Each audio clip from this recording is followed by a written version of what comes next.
ikintu icyo ari cyo cyose cyamubaho Irene kimubeho kibi nawe nta neza agira kikubeho Irene ikintu cyose cyakubaho kibi kikubeho cyose gishobora Mana ndakwinginze kinkorere binkorere mbisabye muri kwezi kwa Ramadani Mana mbisabye mu mwezi wa Ramadani mbisabye mu kwezi kwa Ramadani Mana Imana nsenga ya Rabbi mukore mukube barayi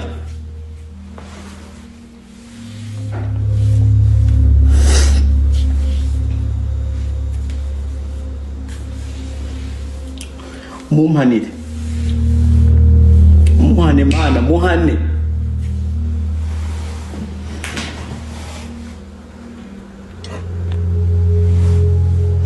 kuri kicara hasi Mana ukarecording ikiganiro Mana ukagisohora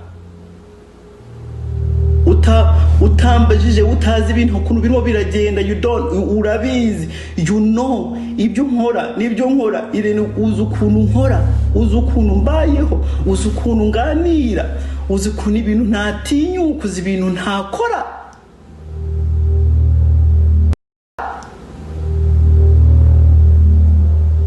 bro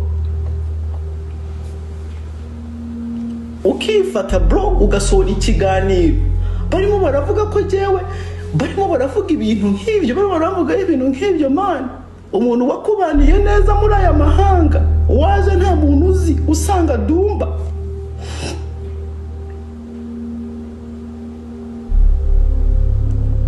urampamagara last minute man I came through the whole time uryama hariya ndyama hano ibyumweru bibiri birarangira bro ibyo bintu yama hano yabigukorera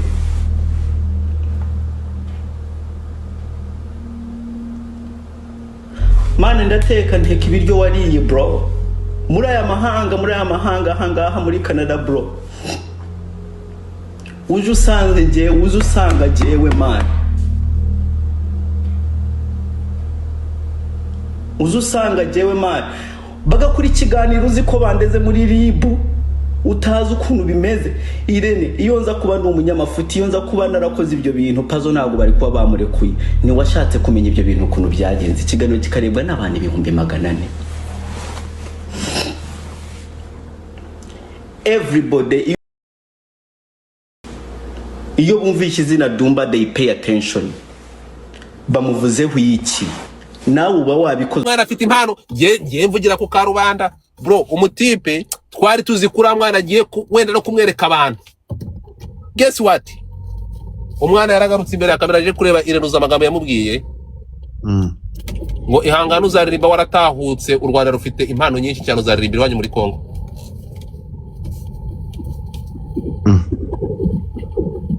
kuva uwo munsi naravuze this guy ndagukarabye Irene ntabwo nzi ikindi kibi cye sinigeze mvugana nawe ariko hari igihe umuntu ashobora gusohora amagambo mu kanwa icyo kintu cyatumye Irene njya mubona mu ishusho nkamubona mu yindi shusho urimo kunyumva ntabwo wabwira umuntu bro urafata umuntu kuko ari impunzi ibyo bikaba icyaha cyuko atashobora kubona ayo mahirwe ko wamurerega ntumusubize ko wamukwepa ntumusubize wakoresha amagambo akakaye gutyo kuba impunzi ni icyaha ni utarabaye impunzi ibyo ngibyo tubyihorere ibyo kameze bitch ibyo tubyihorere iki kintu ntabwo abantu baramagaza ngo Godfather Irene ntabwo Irene ndavugana nawe nta kosa arankorera nta kintu niki kibura musorera sindanavugana nawe simfite na gahunda yo kuvugana nawe nta nubwo mfite nta na gato ariko kira kintu narababaye ndavuga wa mugabo Imana izaguha amahoro ntabwo umuntu yazira statiye ufata impano ye uyikubita ishoka yari kureka kumufasha akabibika mu mutima ariko ntabimubwire ariko zikubwira umuntu ngo u Rwanda rufite impano nyinshi uzaririmba waratahutse warasubiye iwanyu icyo si ivangura akarere bro nahise nkaraba ndavuga Imana izandinde inzira uzanyuramo so here we come back ku nshuti magara bro yamwakiriye ikamwakira muri Canada akamutwara kwa mama akamutekera karya. Ddumba akamushyira mu modoka Tesla akamutembereza. Akamwereka Abanyakanada. Bombo clat. Yatari kabisa. Arafashe amushiza amarira ku maso. Arafashe amushiza amarira ku maso bro. Ddumba ngiyewe mbonye ikigana. Ddumba n'umuntu ufite umutima ukomeye. Ddumba yihanganira ibintu byinshi kugera aho yihanganiye ubutinganye mwamwambitse. Ddumba arabyihanganira bro. Ariko ibazo uriya mugabo guturika akarira. Biba byamurenze. Erega umuntu ashobora kudagukorera ikintu. Munyumve neza cyane. Umuntu ashobora kudagukorera ikintu cya danje. Urimo kunyumva? Nk'ibi ngibi yamukoreye kumutereka kamera. Uriya nani agatereka ya mpano kamera biriya Ddumba yavuze. Bikaba atari ibintu biremereye. Ariko umwanya wahaye umuntu n'umuntu uko wamufashe inyitirano akwituye. Impamvu ngo ndibada you gonna hurt me. I'm not gonna expect the good stuff from anybody. Niyo mpamvu nkora amanywa n'ijoro mukaza kumbwira ngo ko utaryama. Bro, I believe in myself. Godfather umunsi nzibura I will fucking die. Listen to me. Gisa chinganzo iyi weakness you dude ufite iyi weakness maze kukubona. Reka gutera abantu imwe bro. You come back, stand up and work hard. Abantu bakunze ibikorwa byawe nagona reka gutera abantu imbabazi. Urakoze cyane mukuru wanjye kandi promoting abantu bagupromoting reka kugaragara as a victim yibihe byatambutse. Urakoze cyane mukuru wanjye. Ufite product, ufite ibikorwa, ufite impano bizane ku isoko tubigure. Thank you. Urimo kunyumva? So ndimo ndakumva. I swear to God njambwira abantu kuri. Reka ngiye kuhereza urugero kuri ama gift dufata. Abantu baza hano ndababwira mu nkando cyangwa mu byihorere. Bless me kuko nkuzanira amakuru ku gihe nkaza hano nk'abamarirungu ni munyiture mu kuri ayo mafaranga. You gift me kuko I give you the good time. I give you the info udafite. Ndaguha icyo mfite ukampa icyo ufite. Mbaha umwanya wanjye nk'abamarirungu nkabaha amakuru mudafite. Mukampa ku mafaranga munyuze ku makoini. Period. Niyo mpamvu nazigera ndambarara imbere ya Gasiya yariyo yose. Nimwumva bidakwiye muzabireka, nimura ntacyo mavana nzagabanya umwanya mbaha, namwe muzashaka gushaka kandi mubyagira. Munyumve neza cyane. Diplomate yararirimye ngo ubuzabwiza ukuri akakwanga uzareka tumuka hobagera n'ubusazwa zabatari umukunzi. That's the fact. Ddumba umutima wa muremere aranirwa guhisha amaranga mutima. Birabimbayeho ngiye ndi umugome nagenda nkiherera nkaririra muri toilette byakwanga nkajya gutarika amapumbu kuri resho agashya yamara gushyangaguruka nkagenda. Jesus. Ibi bintu ntago bushaka kumva ubwo buremere bro. Umwanya hano urahenda. Ibaze kugira umuntu ngoka kwitura inyuturanyo nkiyo ngiye. We living with evil people. Abantu bafite imitima meze nk'ikuzimu. Ariko here is the thing. Munyumve neza cyane. Listen to me careful. Hari abantu badashobora kuntungura. Godfather mpora background check ku muntu. Hamenya inkomoko y'umuntu. Hamenya umuntu ngo ni muntu ki. Hari umugabo wigeze kuganirira nta nubwo ari nta nubwo namujya kure. Uyu mugabo General Laurent. Uyu Laurent nirirwa mvuga ngo azafungurwa agire. Umugabo w'umuhanga yigeze kubwira umugabo aramwitegeza umuntu warakoze amanyanga aramwitegeza aravuga ati mbere yuko muhana umuntu ku cyaha yakoze cyangwa mutangarira umuntu ku kibi yakoze mujye mubanza muntega amatwi munyumve neza cyane mujye mubanza murebe uwo muntu yakuza ate ibyo ari gukora we abiha uburemere bungana gute. Hari umuntu uhereza uburemere bwo kwambura umuntu ubuzima kwica umuntu abona ari ikintu toto nko kuburuka umuntu kuri telefone. Harundi ubona kuza akababaza mico the best byonyine kumva ko umutima ubabaye akabifata nko kwicumura akaba atabikora. Biterwa n'imikurire y'umuntu nuko umuntu yarezwe na environment yarerewemo n'umutima afite. When I catch the background y'uyu mujene gupfa kwawe azironga baramye ngo he doesn't give a fuck. You will see more. Aba n'abantu batafite umutima. They are talking about to others. Ibyo kuza uplayinga victim ukeneye ama indabo cyangwa n'urumuri ruvuye kuri aba bagabo. Forgot niyo mpamvu mbatinya kubi. Imyaka ishize ari 4 ngo dufataza nkababwira ngo ndabakunda ariko mbatinya kubi. Kubera ikinongera ngo ndabakunda ariko mbatinya kubi.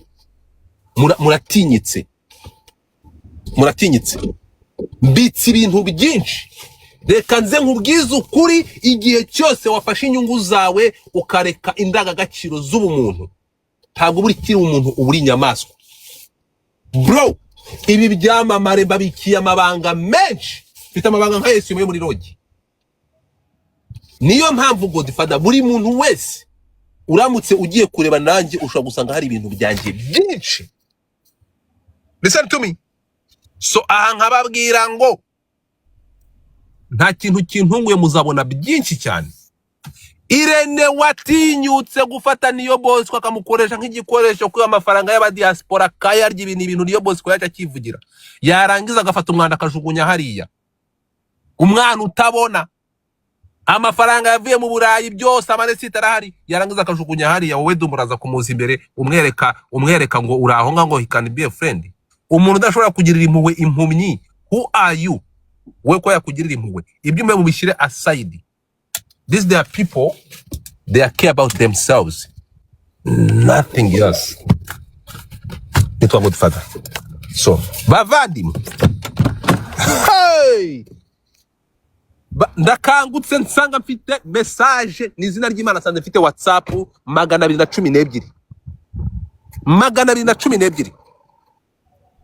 bampamagara kuri space ya Ddumba. Iyi live ya Ddumba maze gukora avuga kuri uriya mugabo nkubiswe n'inkuba, nsanze Ddumba ari kurira, sanze Ddumba arimo kurira bro.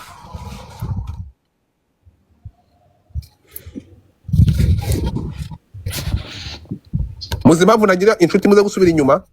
Uyu munsi mba ndi kwa Debeni, uyu munsi mba ndi kwa Melody, uyu munsi mba ndi kwa Emi, kwa no umuntu nge nzajyana n'ukuri. I don't give a fuck about people badafite umutima. Nzabana n'uri mukuri, nzabana n'uwo bari gushaka ngo bari gushaka kugira victim, then akasa mutwe nzagaruka in this way. Ni ndo ngo mute your fucking nonsense mic. Hey, can you mute your fucking nonsense mic? Where ikindi bari riki muting mic yawe, mute your mic. Baba following munyumve. Uramwana buri kantu yaravuze ngo ibi bibona biri mu mwanda. Bro, ibi bintu biri mu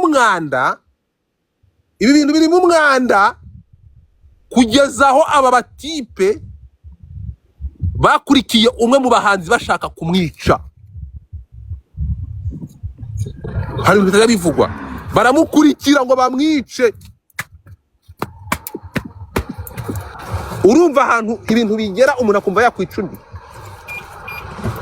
Fucking here. Abantu bro, ibi bintu biri mu mwanda, birenze uko mu bitekerezo, birenze ubwenge bwa muntu. Mico aya mafaranga, ibi bintu byaragiye biba ibindi. Aya mafaranga ya YouTube aragenda ashyiramo abantu urwango kugira ahantu bashaka kwica abandi. Aho umuntu umwe yabereye nde umugisha, we akamwitura kumwica, haberwa mamwisanze ahangaha. Abantu mu ntege neza amatwi cyane, mu ntege amatwi ni byisanga gutwe abantu bariye ubwo ndi gushaka kunyura he. Ibaze umuntu mwageze naho mujya muri vacation bro, mukarongora abakobwa bamwe mu buriri bumwe, bikandinga hapo umuntu ushobora gushaka gutwara ubuzima bwe. Umuntu mwarongoye abantu mwaryamye mu buriri bumwe bro, mukarongora umukobwa umwe, you end up you can take someone's life. Ko dufite ibi iyi si ibi bintu mana yanjye. Umuntu mwarongoye umukobwa umwe mu buriri ukifuza ukajya nawe ukoranya gutwara ubuzima bwe. Jesus, aho ngaho bakirimo ubumuntu, aho ngaho bakirimo ubumuntu.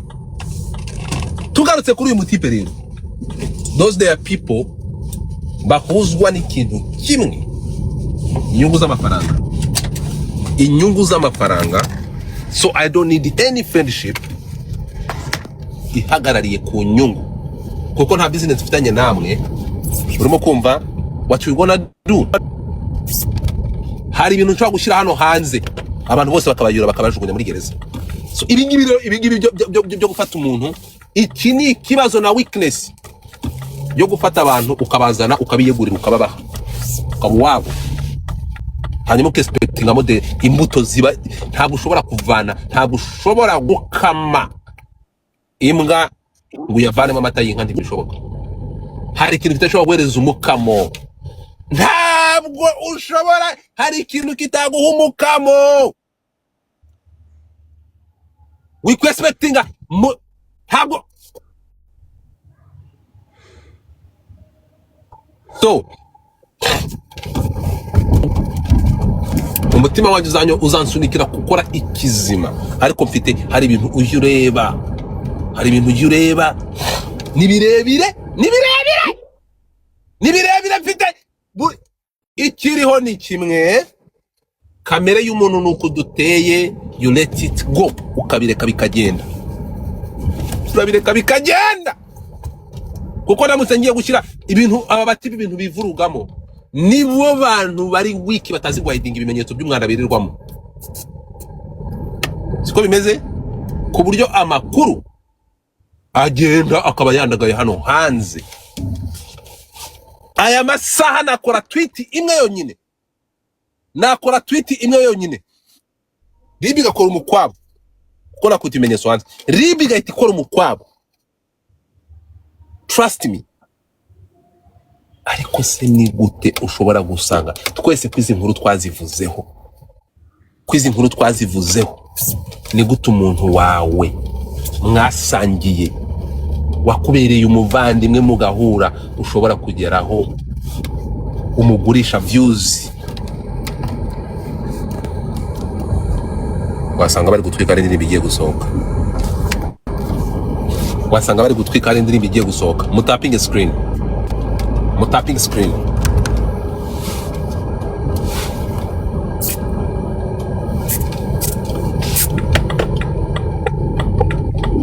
tap your screen my people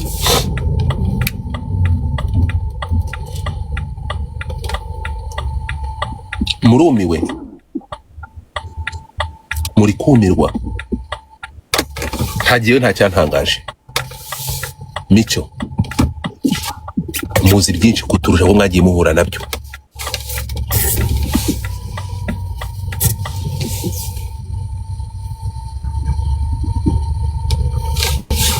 muri kumaza ngo byagenze gute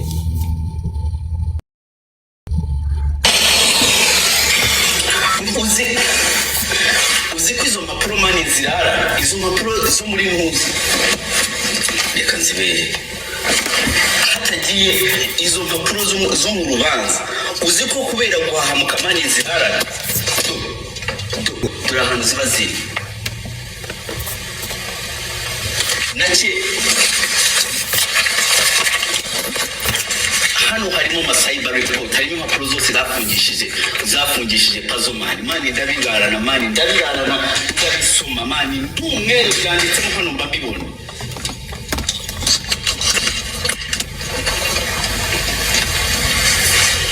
vanaraje muri no mihanda nta kintu cyambabaje nk'icyo abantu banyishe umutinga abantu banyisiki abantu bakoze ibintu mani baza uzagenda ubaze debeni y'amana agenda kugera muri za nuza agenda kugera muri nyura z'ukuruvu musabira mani mbwira debeni ati umwana mushireyo mani mubwira debeni bari bagahita yankaro bahita bamutwarayo umukarita saragenda arandega ngo ngenda ari inyuma ya boroze mani nari inyuma ya video yari kodinze ngo yo kugira ngo isakare ibiganiro bikarebwa n'abantu 400,000 Ddumba nibwo ndavugwa nabi ubu pazomani bakaba baramurekuye njyewe natumaga umuntu natumaga ubu bamurekuye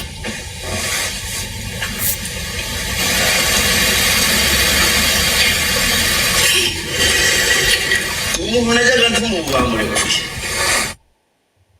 Irene rero reka mubwire manumva mani tuvuze twasaturana manumva Irene bampa ringi tukinjiramo Irene tukinjira muri ringi wallahi tugakubitana wowe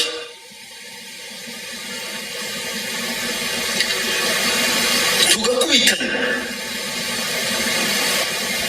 abantu mwibaza impamvu nkunda sabe mujya mwibaza impamvu nkunda sabe ukavuga ati kubera iki Ddumba ukunda Sabe nuko Sabe icyo umubereye aracishura Sabe iyo umubereye imfura bimfura wumve Irene nta kintu Irene mani kuri kamera zawe mwishyize amafaranga Ddumba ni umuntu uva mu views murabizi abantu barebye ibiganiro abantu mwarebye ibiganiro Ddumba ni umuntu uva mu views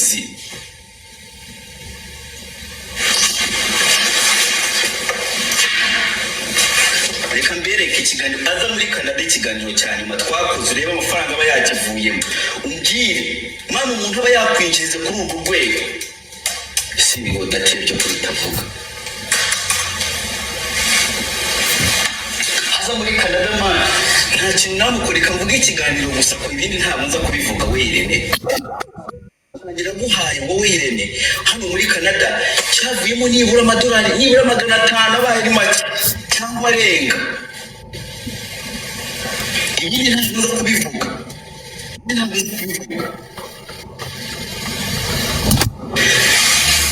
warangiza ubwo sinigeze ujya no guhereye mu Rwanda kuvuga ibintu nakoze ariko ndavuga ibiganiro gusa ko mvuze ibindi nshobora gusa nabi abantu bashobora kutisha n'ejo kabati ibintu wakabivuze ariko mvuge ibiganiro naba naraguhaye hari ibindi byinshi navuga mugatangara I know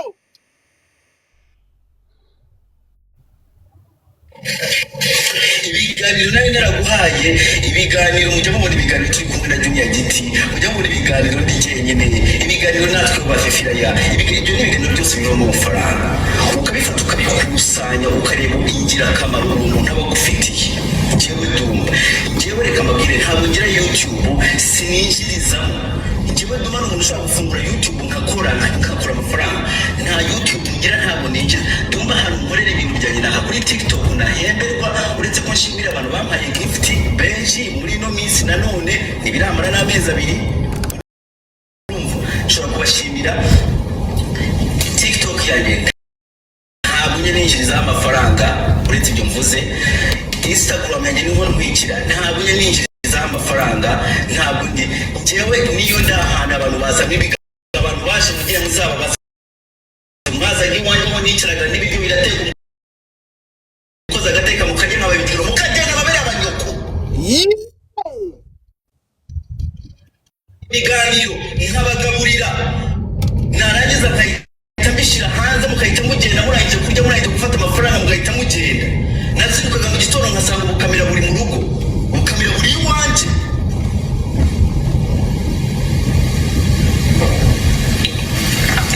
uzi kubyuka manuka kubyuka ukabyuka wagera muri salo ugasanga kamera zirateretse utazi n'ukuntu binshi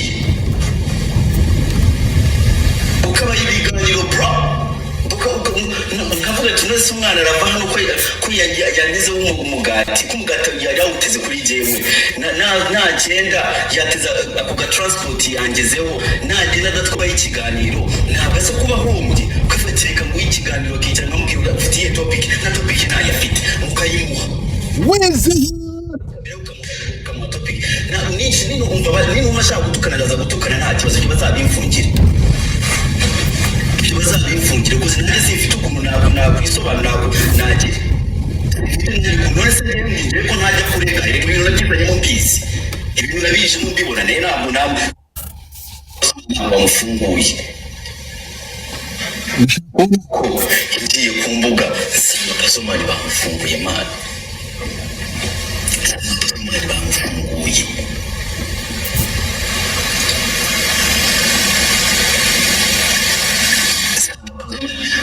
Irene cyane aho ntabwo tutayego nibyo bifata byakira nk'ubu byikere kuri urabizi ko ushaka gutuka ari byinshi urabizi ko ushaka gutuka ari byinshi but bro nkuye n'ahantu turi babiri wallahi nagukubita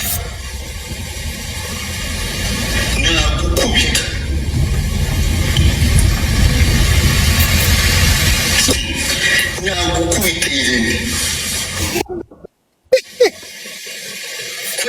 wigira akantu k'agahanga wigira akantu k'agahanga iyo umuntu yarimo aravugana nawe abona wigize umuntu umuha urakagurya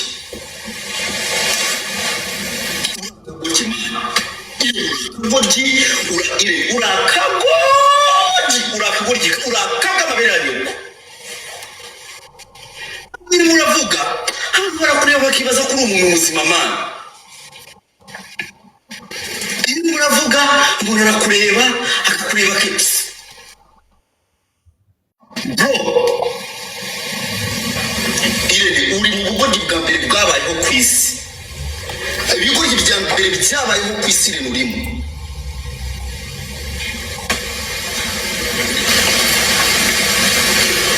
Kuba wicarana n'umuntu ukumva side ye ntumve side y'undi muntu mwabanye twabanye ko twabanye kanyuko. Irene mvuga ibintu byabereye hano muri Canada wewe. Hey!